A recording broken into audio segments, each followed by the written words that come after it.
How you doing, everyone? And welcome to this episode of the Isaac Hayes Show, talking about life, talking about liberty, and talking about the pursuit of happiness, and showing you all over the world that Cajuns do have intelligence. Hope you're having a great Friday. I know I'm about to have a great Friday.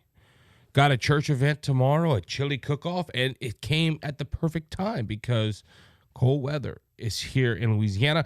Louisiana starts early voting today. I'm debating on going early vote. I'm usually an election day guy, and I'm hearing Dan Bongino, I'm hearing Charlie Kirk, I'm hearing all these people say, go early vote, make sure you early vote, and I'm debating on doing that. Now, Louisiana is usually bright red, so I don't know. I know my good friend Kelby Daigle, he always goes early vote. Now, I know we're going to be busy that Tuesday, November 5th. We are doing our election coverage on November 5th. Me and Kelby will be doing live reactions and live analysis of what's going on in the election. You should join us. We will be on YouTube, Rumble, Facebook, all the platforms we're on right now. The only thing we will not do is go live on the podcast sites, Apple, Google, Spotify, and I will not be making a video for the Wednesday. So Wednesday I will not have an episode on November 6th, maybe because I'll be tired and I still have to go to work unless I take a day off. We will see. I am debating on all those things, so you can go ahead and get the news you deserve. Also, October 23rd, the Bayou on the Bash on the Bayou. Kelby's going to hurt me because I said it wrong. Bash on the Bayou. Pat's a Chafalaya Club in Henderson, Louisiana.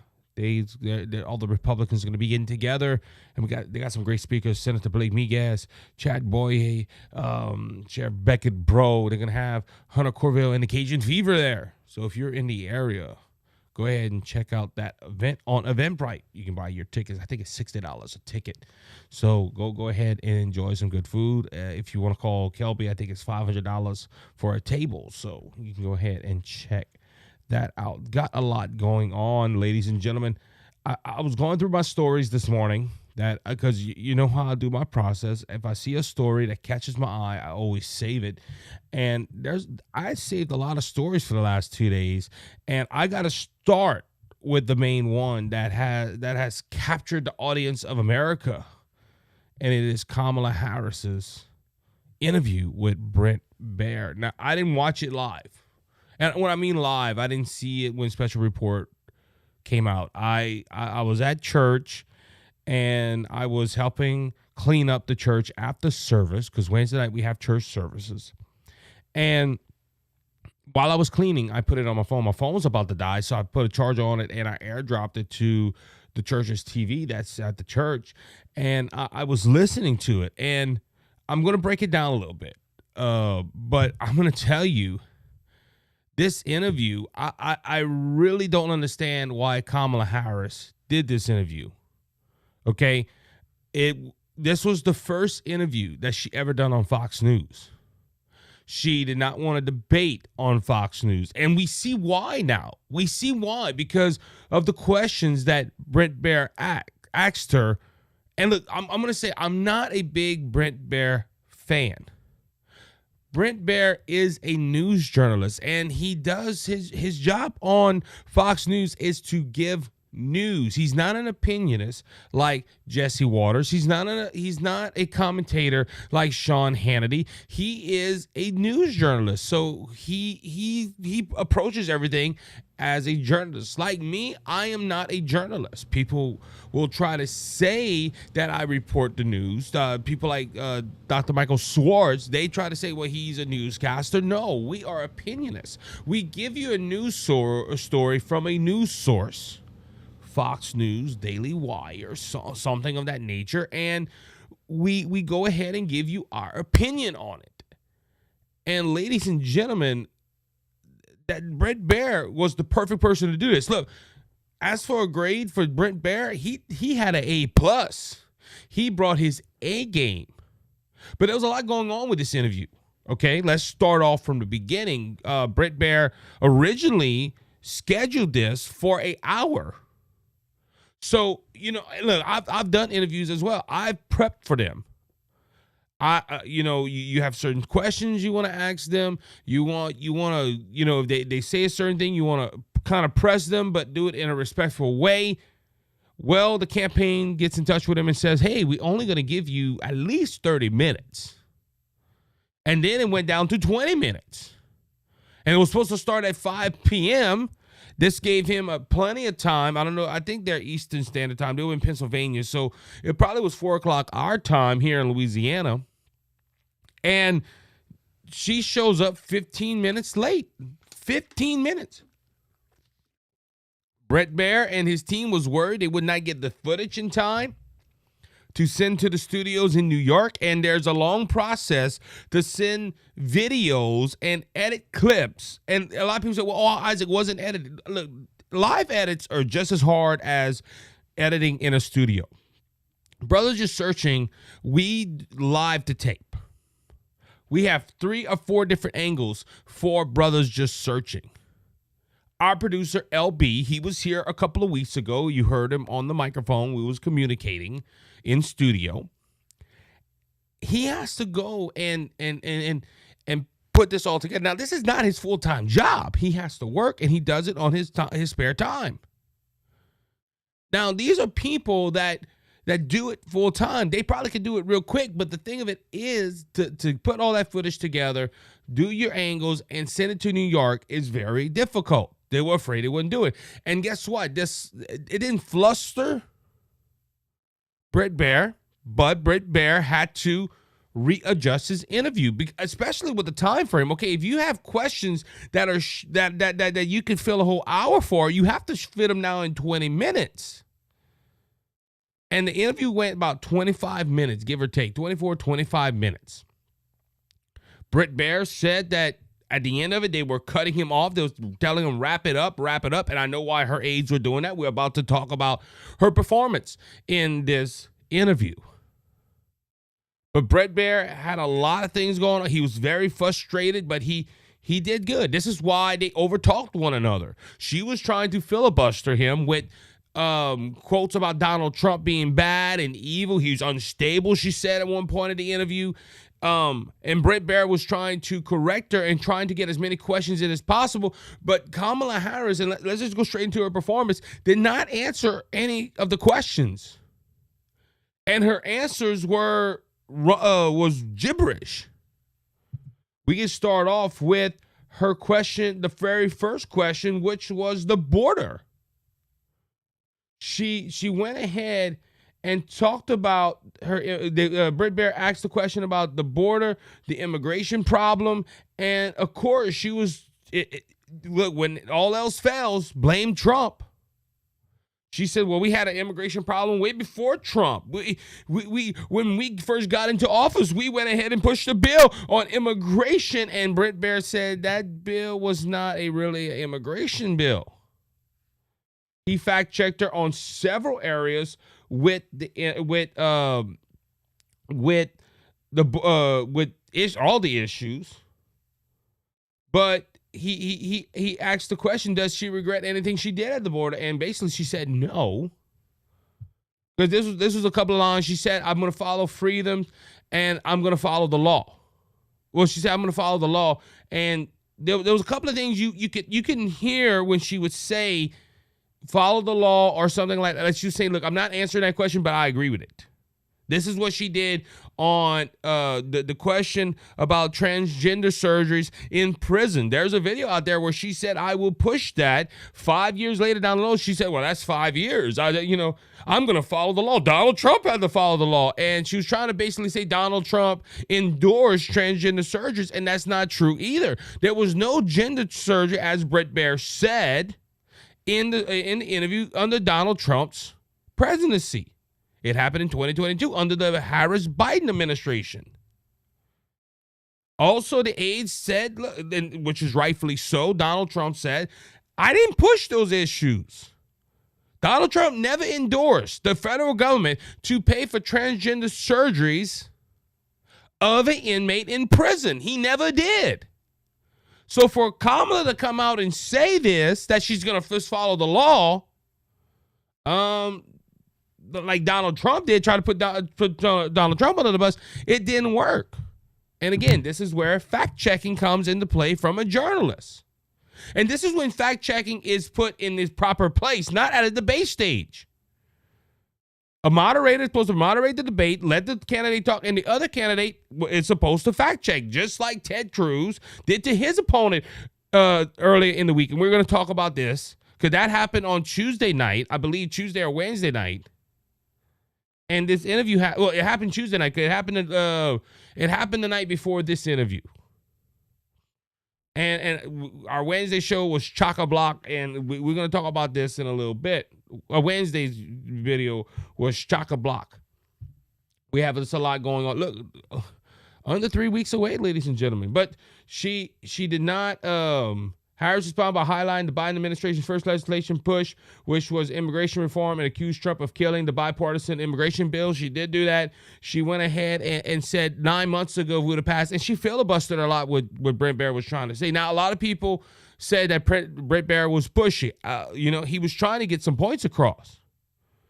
And also, if I'm not mistaken, she started answering the question before he finished the question. So immigration... They talk about immigration. She lied about it so much. She said that her administration would not be a continuation of President Biden's administration. Which we know it will be, because this is the funny thing. She says it's not going to be a continuation of Biden, but she says she does not regret anything they've done, or she doesn't have anything she wished would have been different. She refused to apologize because to the families of the three ladies that were brutally assaulted and killed under her administration through illegal immigration, which even the great Bill Clinton said that she went ahead and if they would have vetted them properly, that Lincoln Riley wouldn't have passed away.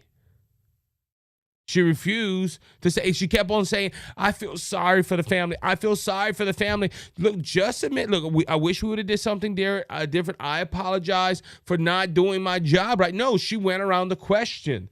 When talked about President Biden's state of mind, Bret Baier asked the question, look, you say that Donald Trump is unstable and mentally unfit. And she's, oh, yes, he's very unstable. Yes, he's very unstable. And Bret Baier goes, well, when did you know that President Biden was not could not run for president no more, and his mental state was going down? And she paused for a second like, oh, wow, I really need to go there? And she basically, I'm trying to find her quote because this is on this article right here. She said there was no concerns about Biden. She said that she's seen Biden do all kind of stuff. Phone's going off. She was saying how Biden was sharp, and then she turns it around and says, Joe Biden is not on the ballot. Donald Trump is. That was her response. Now, this is the thing, though, okay? When Donald Trump was, when Biden was on the ballot, you notice when Republicans started asking the questions about Biden's mental state, you had Kamala Harris, you had every other Republican, every Democrat out there before that debate in June say, "Oh, y'all Republicans, y'all just making, this is a conspiracy theory. Y'all just making stuff up. Biden is sharp as a tack." Now, after the debate, all of a sudden they had to push him out of the way and put Kamala Harris into place. So, Now, all of a sudden, after Biden's left, now they want to worry about Donald Trump's mental state. And look, I'm gonna bring up a point here. They're always talking about misinformation. Kamala Harris and her team pushed out the narrative that Donald Trump looked weird dancing on a stage at a town hall but failed to mention that it was a medical emergency and that he was waiting for the medical emergency. Now, he did leave after, probably time to, I don't know. I had a conversation with a friend yesterday on this very subject, and when I brought out this fact to him, he was like, well, I didn't know this. Because the first word, oh man, he looked weird just dancing on the stage, just not saying nothing and waiting 30 minutes. Well, hold on. What about the medical? Oh, we didn't know about the medical emergency. Now, this was a Republican I was talking to. But Harris pushed out, this is real false information that the Harris team and Harris herself pushed out. But they want to say we're pushing false information. They pushed out false information concerning this question that Biden, they still say Biden is fit to serve as president of the United States. He just can't run for president no more. He's getting old. Well, if he can't run for president no more, he shouldn't be president of the United States. I've been saying this, Harris should invoke the 25th Amendment, which she does not. And Ben Shapiro put out an episode saying that she should have been impeached. And is that an impeachable offense? Yes, because she's not fulfilling her constitutional role as vice president of the United States. But she still tries to defend Biden in this quote.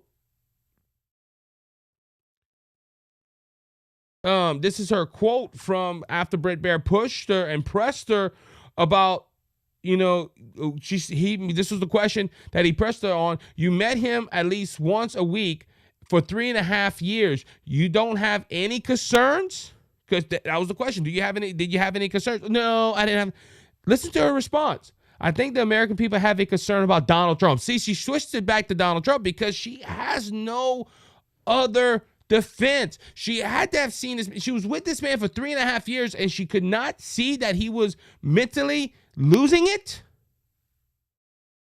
Which is why the people we know him, which is why the people who know him best, including leaders of our national security community, have all spoken out. Even people who work for him in the Oval Office, she's talking about Trump and his aides, worked with him in the Situation Room and have said he is unfit and dangerous and should never be president of the United States. Again, including his former vice president, which she said that, but Mike Pence said he is not voting for Kamala Harris. So either Mike Pence is not voting or he's voting for Donald Trump. He didn't endorse Donald Trump, but he didn't endorse Harris either. Harris is running around saying Mike Pence has endorsed her or don't think he's fit for office, but he never endorsed Kamala Harris. On the flip side, he said at a town hall, or it was an event, when they asked him, are you going to endorse Kamala Harris? Please, Mr. Vice President, please say you're going to vote. And he said, I debated Kamala Harris, and I can never vote for that woman. Oh. But they want to use this quote that he's not fit for office, which is why the job was open for him to choose another running mate. So that is the fact. This is a fact. Yeah, she has a right. He didn't choose Mike Pence. But at the same time, Mike Pence ain't voting for her either. But she cannot explain. She cannot explain why she don't have no concerns. I'm going to quote one more thing. Like I said, this interview was 25 minutes. There was a lot of stuff. I have a lot of notes on it. Kamala Harris made a statement, and this was concerning something with the Biden administration. Not the Biden administration, the Trump administration, which was the question on the prisoners. I talked about this earlier, and Kamala made a quote on this because Bret Baier was pushing her and saying, look, Trump never endorsed it. It was under the Trump administration. And she made this quote. You have to take responsibility for what happened in your administration. When she said that, I knew instantly that there would probably be an ad with Donald Trump with those lines. Because in this whole interview, and I think that whole phrase will sum it up, she denied the border crisis. She said they just recently said it was a border crisis, by the way. They just signed an executive order that Donald Trump did to bring immigration down. Y'all know that, right? She couldn't answer the question on the prisoners. She couldn't answer the question on Biden's mental state. She couldn't answer the question why Americans think we're on the wrong track, and she kept on blaming Donald Trump, saying that Donald Trump ran for the last 3 times as president, so it's his fault. She wants to change the rhetoric, which was, I'm going to issue to take on that a little bit, because she's talking about the rhetoric that Donald Trump, she wants to stop the rhetoric that Donald Trump has pushed to split the country. And I talked about James Carville the last episode, where this man is running around saying that Trump is mimicking Hitler. Who's spreading rhetoric? But she had trouble with that. She had trouble with all this stuff, with everything in this interview. And she made this quote about halfway in. You have to take responsibility for what happened in your administration. Will Kamala take responsibility for what happened in your administration? No, it's not my administration. It's Biden. I'm not going to be a continuation of Biden's policies. Yeah, you are. Because you're already pushing it. You're pushing policies that the Republicans are famous for, because you know you cannot win no other way. And the polls are not. This is one reason why she did this, because the polls are bad for her. The internal polls, I've heard this with sources, their polls are bad. We heard that North Carolina has gone from I believe a toss-up to leaning red, because I heard it was a 5-point favor into Trump's favor. We're hearing this from some polls that Michigan has flipped, or is dead heat tie. It's not leaning no more to blue. It was leaning blue. Now it's a toss-up. They don't know where it's going to go. Pennsylvania, the last couple of polls have Donald Trump up. Now look, go vote. If you look, Hawaii starts early voting today. One other state, Louisiana, I said go vote. You don't know what's going to happen on election day? Go vote. If you're off on Saturday and you're like, well, I don't really want to wait in line and be late for it, go vote. Go vote early. But her saying, hey, you have to take responsibility for what happened in your administration. Okay, 10 to 12 million people have crossed over illegally. And Harris, you was the border czar. Do you take responsibility for that? See, if I was Bret Baier, I would have shot that on the fly. Hold on, you just said you have to take responsibility for your own administration. What about the border crisis? Do you take responsibility for that? Donald Trump. No. Do you take responsibility? Do you take responsibility for what happened to Lincoln Riley and the other two women that were mentioned in this interview? Do you take responsibility? We know she didn't. I'm just very sorry for the family. Ladies and gentlemen, this interview was horrible. It was horrible.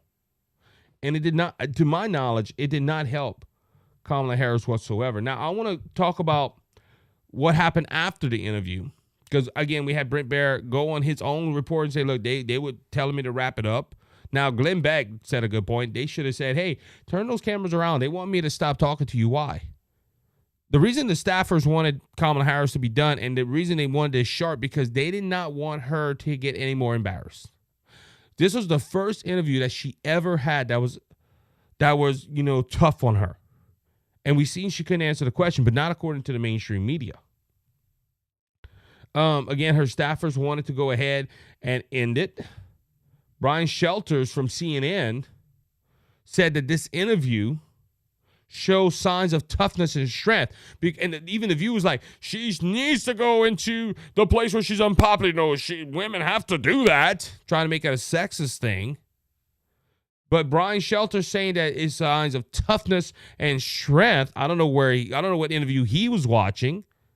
And this comes from her quote, because she did make this statement when they asked about January 6th or something of that along the lines. And she was talking about democracy. Oh, it was about, they asked the question that they were saying that Donald Trump was going to round up his political opponents and round up people and put them in concentration camps or re-education camps, whatever you want to call it. And she was like, he's going to do that. If you part of the democracy. And she got really angry. The president, we're democracy, which I said on Dr. Michael Schwartz's chat room. You can go find him at 9 o'clock Central Standard Time on Rumble. I said, I wish somebody would tell her we're not in a democracy. We're in a constitutional republic. But she kept on saying the democracy. He's threatening democracy. And this is the clip. That's the whole clip that the mainstream media is showing, saying, look at her. She's tough. She's passionate. She's emotional. She's a sign of strength. That's the only clip they're showing. It was 25 minutes, but the whole mainstream media is showing one 10-second, 15-second clip from a 25-minute interview that nobody, if you're just watching on mainstream media, oh, well, she must have did good. And look, I didn't even go through everything. I have a whole list of stuff that I wanted to go talk about this interview. I thought about maybe just playing it and then talking about it when I paused it. But that would be a 3-hour-long video. It was just so much in this interview. Some in the Biden administration said this, not Biden administration, Kamala Harris campaign said that this was an ambush. One of her campaign staffers, I think her campaign manager, put out a tweet, said this was an ambush from the beginning. It was not fair. Bret Baier was not fair. I'm like, Bret Baier just brought out the facts and fact-checked her. Sonny hosting from The View, Harris went into the Fox News belly of the beast, was in command of the facts. This is Sonny hosting. This is from Breitbart. No, she wasn't. She quoted some facts, but not more lies came out of her teeth than facts. I'm sorry. It's just true. Especially with the border. And I know, like I said, when she started talking about, well, I'm going to follow the law. Oh, I'm sorry for the family. I'm sorry for this situation. Oh, Trump, I'm blame Trump for this, blame Trump for that. She went around the question. She did not answer any questions. You need to wake up, people. This woman does not have any answers for any questions. And she could not pivot to, well, I was raised in a middle-class family. See, now was the whole thing with 60 Minutes, with CNN, with all these interviews, the so-called journalists would let her answer the question and rumble. No pun to rumble that we're on right now. Go ahead and hit the follow button, please.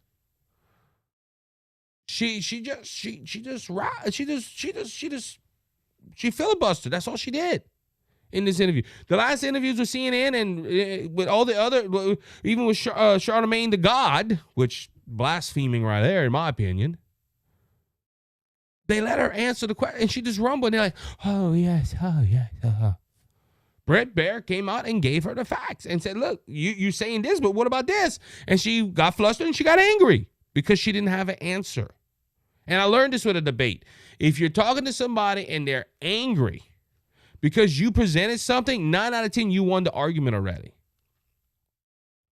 You won the argument. Now, Trump did give his input on Truth Social. Trump totally incompetent. That's what from the Daily Wire Trump said, and he called for Kamala Harris to take a cognitive test, the test that sees if you're smart.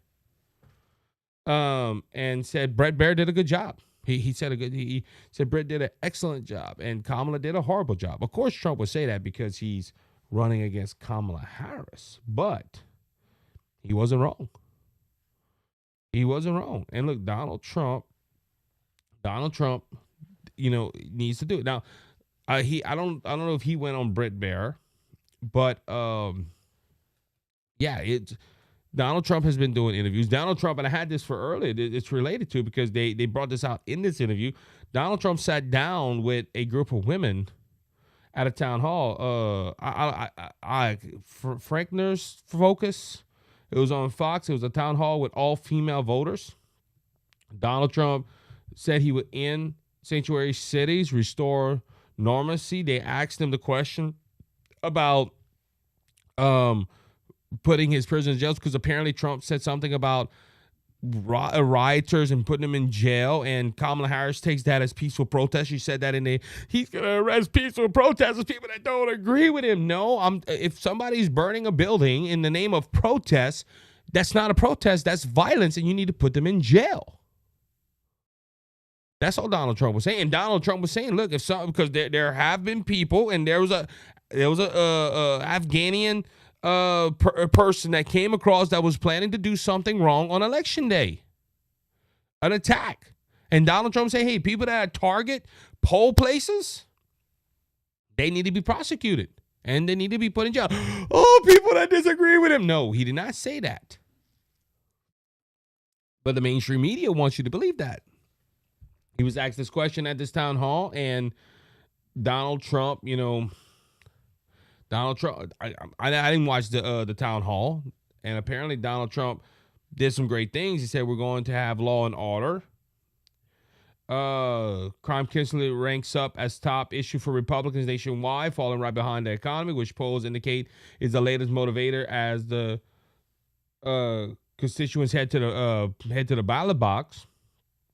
On this note, too, all of a sudden, you remember Donald Trump was fact-checked by ABC, and the FBI just revised their numbers, and it shows, crime is up under the Biden-Harris administration. Really? As that TikToker, I can't think of his name. He makes me laugh. He does it with Harry on TikTok. Really? Oh. If somebody's gonna be scrolling through TikTok and see him, and like, that's the guy Isaac was talking about. But crime has gone up. He talked about again his political, saying that he's been weaponized. The DOJ has been weaponized against him. They have thrown everything at Donald Trump and the kitchen sink. So I think this was a very important moment for Trump to be in front of all these women, and also this is how fast the news cycle passes. People 2 days ago was talking about him dancing in front of a town hall, and now they're talking about Kamala Harris in this interview. So Donald Trump did this town hall, and did it benefit him? Well, it showed he can stand in front of a room full of women. And he did bring out some points. And again, Bret Baier did use this in the interview. So, all right, let's move on, because there is other elections around here, ladies and gentlemen. There's every congressional seat up. Like us here in Louisiana, we have 6 congressional, I don't know why I'm saying constitutional, congressional seats open. We have no Senate seat here in Louisiana. But again, Louisiana starts voting early today. So if you're listening to this and you're from the great state of Louisiana and you want to go vote, go vote. There's several ways to do that. Go to the Go Vote app. Go look online. There's a few constitutional amendments on there for us. And one of the biggest races here is Elbert Guillory in District 6, the new formed District 6, which I don't know who drew that. I think they were drinking Jack Daniels and Coca-Cola when they wrote that. They drew that because that map is just a mess. Our new constitutional map. And guess what? We have to stay with this for 10 years. It's sad, man. It's sad. And that was all because they Democrats claim gerrymandering and all that stuff. But there's other stuff on the ballot. And I need to get with Mr. Guillory, because we were supposed to have him on, and we just never did. But the election's real close. I want you to hear what he has to say if you live in District 6. I know a lot of people that live in District 6, because District 6, you have District 1, 4, whatever, and in District 6, there's a wiggle like a snake throughout the state, and that's because I think we talked about this with the gerrymandering and all that stuff.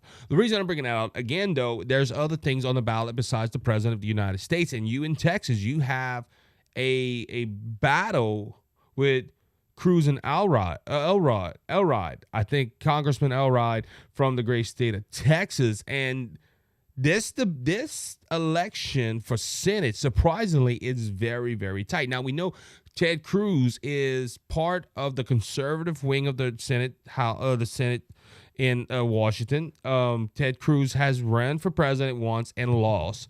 He ran against Donald Trump, and it was under his first term.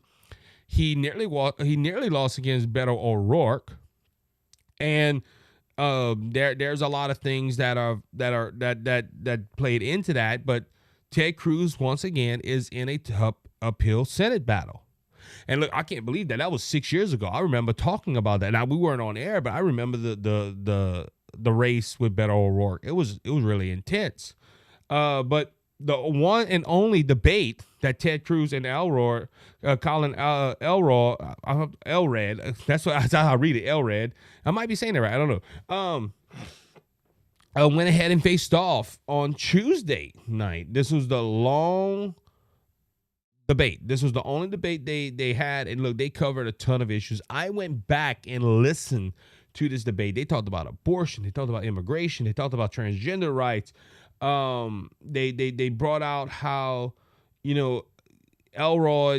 Cruz brought out his record, his opponent's record, and Elroy just brought out his opponent saying he hasn't done nothing in 6 years. All he did is lie to you. All he did.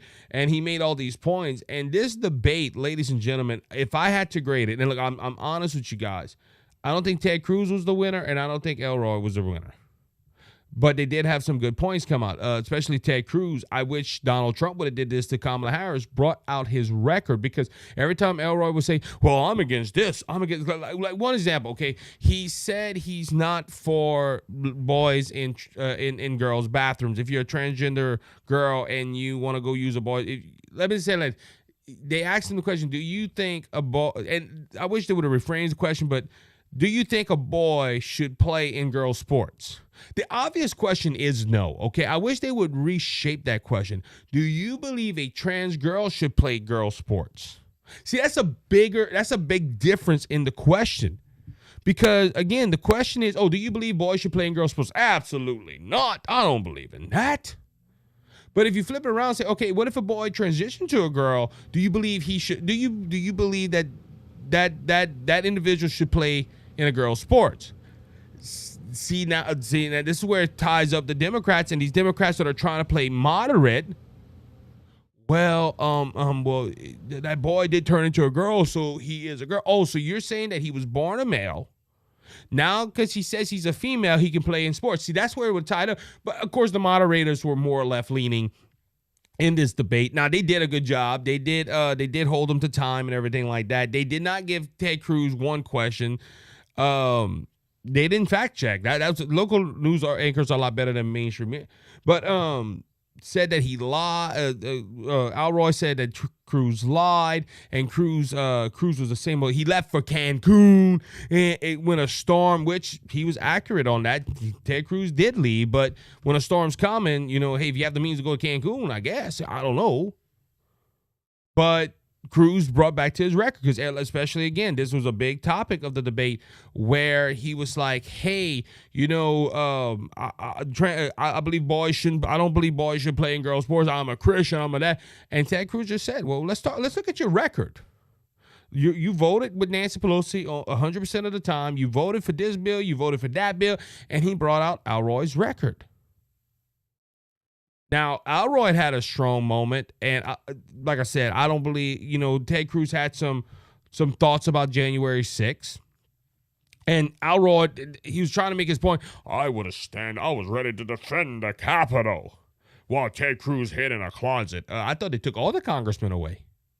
I thought they took all the senators away. And look, again, on that point, you don't know what's going on behind them walls. You're just hearing there's a riot. There's a riot coming through the Capitol. You're part of government. You need to hide.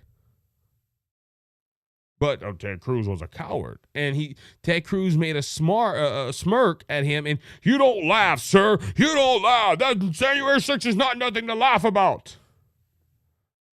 And that like I said, so the media is spinning that. Oh, look at that, Alroy's being strong against Ted Cruz. But like Ted Cruz said, let me see your record. And Ted Cruz did have a good response to it, but you're not seeing that in the mainstream. Remember, campaigns are not about policies, about sound bites and clips. I'm not going to take that. I'm not going to take that as my original quote. That's Dan Bongino that said that. So, but this debate was it was respectful, but it was intense. They had a lot of There was a lot of, back and forth. This is something I wish they would have done. Elroy and Cruz both asked the opponent something, and I wish the moderators would have. It was funny. I laughed at that point because he was asking Ted Cruz. Now, Ted Cruz never answered the question. I wish he would have, but there was one time when Elroy went ahead and asked Cruz something, and Cruz said, well, can I use his time to answer? And he's like, oh, no, you can't use my time. No. And the moderator's like, And this is something I wish was back and forth. They had some good back and forth conversations. But at the end of the day, Alroy just called Cruz a liar, and then he was part of the right wing, and he was MAGA. And Cruz basically just, throughout the whole debate, said, let's go back to his record. That was Ted Cruz's response. And this is what Alroy is, he's trying to do what Kamala Harris does. Kamala Harris is hoping that you don't remember what she said a couple of years ago. And this is what Alroy did. 4 out of the 6 years that he was in Congress, according to Ted Cruz, he voted 100% with Nancy Pelosi. When he decided to run for Senate, all of a sudden he became a moderate Democrat. Now, look, I'm not going to say all Democrats are bad, because there is probably some moderate Democrats that would try to work with the Republican Party. He said he worked with him. But Elroy, once again, is a Democrat, and he has pushed left-leaning policy. His record shows that. And this is what the Democrats need to do. They need to show the Republicans need to do. Republicans need to show the Democrats' record. Nancy, all of a sudden, Harris is against fracking. Well, not 5 years ago when you ran for president. What about now? And the thing, well, I'm still very passionate about what I believe. I wouldn't do fracking, but I'm still passionate about what I believe. I'm going to follow the law, which means I'm going to bend the law. And because Harris says, well, I'm going to follow the law, but she hasn't followed the law on the border for the last 3.5 years. I'm just making this point. And Elroy's doing the same thing. Elroy's hoping that people of Texas don't pay attention and they vote for him because they don't like Cruz. And look, it's sad that Texas is this Senate race is this close. I wish it wasn't, but if you're in Texas, I don't know if you're early voting now, but if you're early voting, go vote for Ted Cruz and vote Republican down the ballot. Because remember, Democrats have been running the ship for 12 out of the last 16 years. And look where our country has gone. It is a mess. But this debate was very interesting. I love watching political debates, even if it's not good for the Republican candidate. I got a lot of news stories on this website. Man. Donald, I seen this here. I'm going to bring it up. Donald Trump went to the Al Smith's dinner. And there's photos of him with Chuck Schumer. This event is normally held a couple of weeks before the election. This is where the candidates come together and they joke around. They have a meal, and I think it's a dinner or whatever. Again, like I said, Chuck Schumer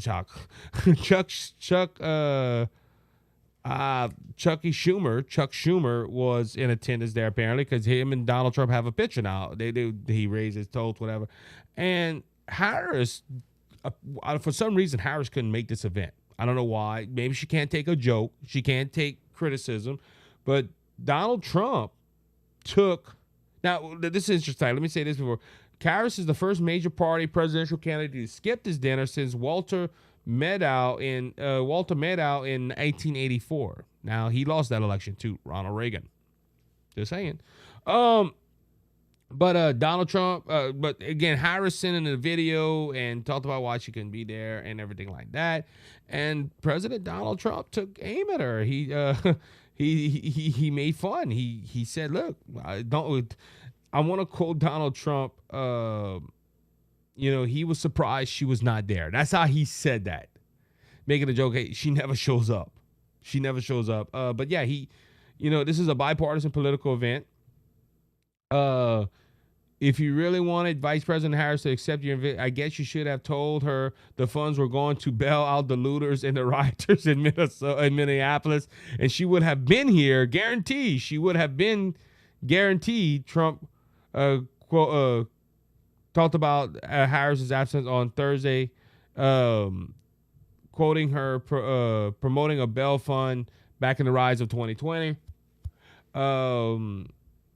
He said, "I must say I was shocked when I heard that Kamala was skipping the Al Smith dinner.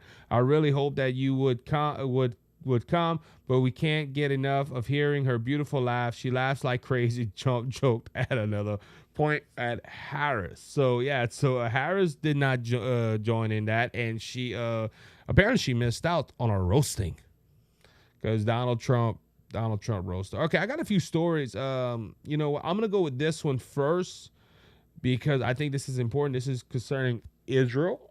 And let me see.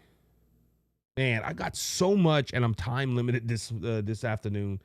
Yeah, let's talk about Israel, because I want to talk about. So Israel is in a 3-front war with Hamas, Hezbollah, and another. I can't remember the other terrorist group at the time, but there's a 3-front war happening in Israel.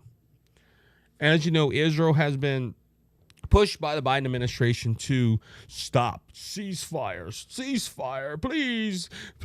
Oh, the poor Gaza people, please protect them, please. And Israel's like, yeah, whatever. And they don't respect Biden. They don't respect his opinion. And Israel has been trying to end these wars. Now, I heard an interesting analysis yesterday of it. They believe Israel's trying to finish this before the new president comes into play. And there's a lot of factors into this, because if Kamala Harris becomes president, I think she don't support Israel. Look, Biden don't support Israel like he should. Imagine Kamala Harris coming in there. She was asked about Israel in the interview with Bret Baier, and she was he defend, but they need a ceasefire. She went around the question like all the questions did. She did.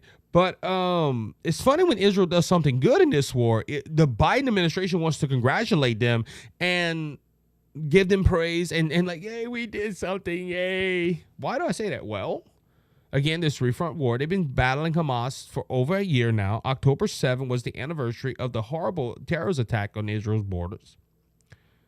And the main villain, I guess you could say, of this whole thing was Yahya Sinwar. Sinwar was the leader of the Hamas group. And this butcher orchestrated everything that happened. Well, was part of the team that orchestrated everything that happened on October 7th of 2023. Well, Israel found him and took him out. The IDF and Israel's Shin Bet intelligence agency, I hope I'm saying that right, released a joint statement saying it can confirm that after a year-long pursuit yesterday on Wednesday, October 16th, the IDF soldiers from Southern Command eliminated Sinwar, the leader of the Hamas terrorist organization, in an operation in the southern Gaza Strip. So apparently, I don't think they were waiting on it, but they found him.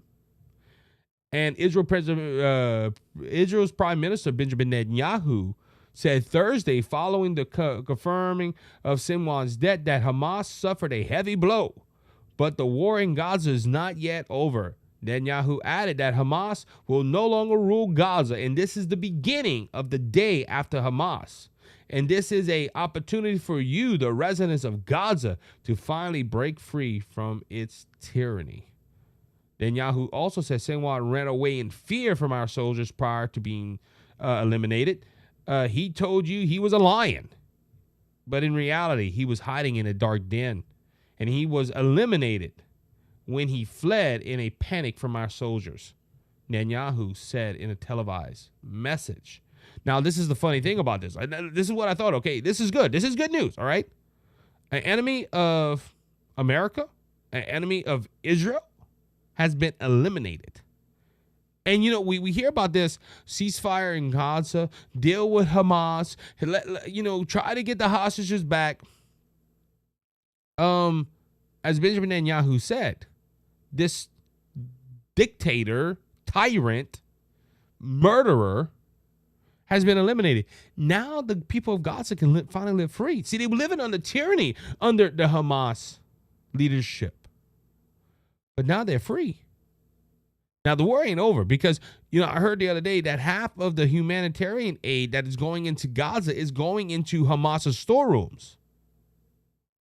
That is, and everybody in the world, including America, you need to help the people, These were thugs and thieves. Now they eliminated their leader. Now, like Benjamin Netanyahu said, and I agree with him, you can you can finally break free from this tyranny. Live free. And see, that's the whole thing. A lot of people, they're hurting the Gaza people. But they just took out the dictator that put these people under his thumb. Guess what? They can finally live free. If they join Israel, Israel isn't going to hurt them. Now, Israel has to go ahead and take out the rest of the lone survivors of Hamas. But Hamas leadership is gone. And this is what I've been saying. America, let Israel do what they need to do. Going back to I'm thinking of every other president except the one I need to think of. Biden. We need a ceasefire. Anyway. All of a sudden, yes, I congratulate the IDF. They did a tremendous service to America and to the world for taking out this. Wait, what happened? You get what I'm saying? You want a ceasefire where this fool would have lived, but now Good job. We've been helping Israel and fighting this war. You see how they switch? And look, like I said, when I first heard this, that Biden put out a statement and congratulating Israel on this victory, I'm like, wait, you've been fighting them for the last year. You have the right to defend yourself, but you shouldn't go into Gaza. Ceasefire, ceasefire, ceasefire. That's all Biden has been saying for the last year. And all of a sudden now Israel did a good thing. And look, I'm saying, look, I wonder if this would have happened before, or what would happen sooner if Israel would have had the full support of America. This is the issue. Israel could have ended all these wars earlier or sooner if America would put their full support around Israel. But no, instead of putting their full support around Israel, oh, you need to put a ceasefire. Oh, we're not going to send you aid if you don't start doing ceasefires. And look, Israel needs to continue doing what they're doing. Because I tell you one thing, you might have a lot of issues with Israel, but Israel takes out terrorists. They took out the leader of Hamas. They took out the leader of Hezbollah. The Iranian supreme leader is hiding in a closet somewhere because he's scared, because he thought he could be big and bad and shoot ballistic missiles to Israel. And Israel said, Iran, this is a direct quote from Israel, Iran's going to be sorry for sending us them rockets. We should be supporting Israel 110%. But unfortunately, we are tiptoeing around that while sending billions and billions of dollars to a country that is probably not going to win against Russia. The war in Ukraine is surviving on life support from the American people and their taxes. And this is why Ukraine wants Harris to win, because if Harris comes into office, they're still going to have the money train. Zelensky will be able to go buy a yacht, another yacht, and another home, and live in luxury while his people are fighting a war that they probably will not win. You notice America isn't calling for Ukraine and Russia to do a ceasefire. They're telling Ukraine, fight on! Fight on and fight! It's easy for America to say that because they're sending them all the money. And Ukraine's like, yep, send it our way. But Israel, who is really fighting annihilations,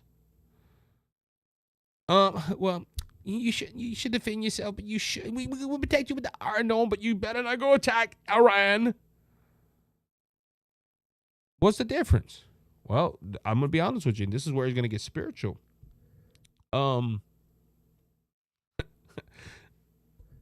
Israel is God's chosen people, and Ukraine isn't. See, the Bible said they're going to call good evil and evil good. Now, I don't know about the Ukrainian people. There's probably a lot of good Ukrainian people. I don't even know if I have Ukrainian audience. I don't know. I never looked. But evil's not going to like the things of God.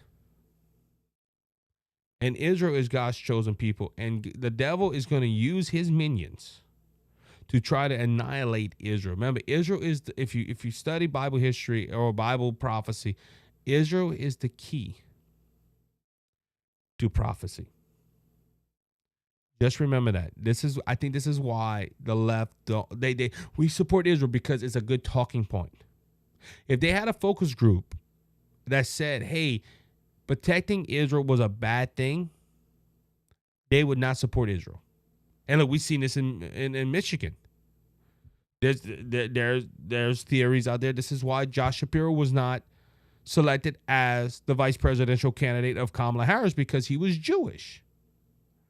And the Muslim community that have the right to vote, if they're citizens, said, you know what, if she picks a Jew, we're not going to vote for her. And Kamala Harris, that's vote. So I'm going to pick Tampon Tim. And this is a lot of the issues that are going on. It is spiritual issues, and we address those here on the show. All right, with that being said, that is my time. I had a lot more news stories I really wanted to cover, But I guess we're going to have to get to him next week. I finally feel how Rush Limbaugh felt. Because I remember listening to Rush back in the day, and Rush kept on saying, I just don't have time. I need, man, I'll get to that tomorrow. I'll get that tomorrow. And unfortunately, I don't have as much time on my hand as a lot of my other counterparts on podcasts that can do it every day. So with that being said, we're gonna try to touch these issues next week. And I have other stories I wanted to talk about. So much going on, ladies. And the news cycle is so fast that we're trying to hold on for the ride. I want to thank everybody for listening. If you can, please hit the subscribe or follow button, depending on the platform you have chosen to listen to. Today, we are on several platforms. Go check out my website, theisaachshow.wordpress.com. Also, I shoot plugs to them because they help me out and they tell their audience to listen to me. So I'm going to tell my audience to listen to them. Go ahead and check out Two Mics Live, the Dr. Michael Soros Show. Go check out the Kelby and Joe Show. And the Culper's Canteen Cup, all these guys, the Scott Forrest Show. I know, Scott, you're listening, great friend. He's about to come back on. He texted me the other day. He's getting his show back up and ready. He had a lot of things going on. He's about to start kicking and rolling again, and we can't wait to hear Scott Ford. Election is only a short 2.5 weeks away from this episode, so please go and vote. If you have the opportunity to early vote, go early vote. Like I said, I'm debating on it. I might go today. If I do, I will take pictures, and I will probably put them on my social media accounts. So with that being said, again, be blessed, be encouraged. You have a great weekend. If you're in the Breaux Bridge area, come check us out at Park Hardy for the Overcomers annual chili cook-off. I will be there. Come tell me hey. Y'all have a good one, guys. You be blessed. See you Monday here on the show.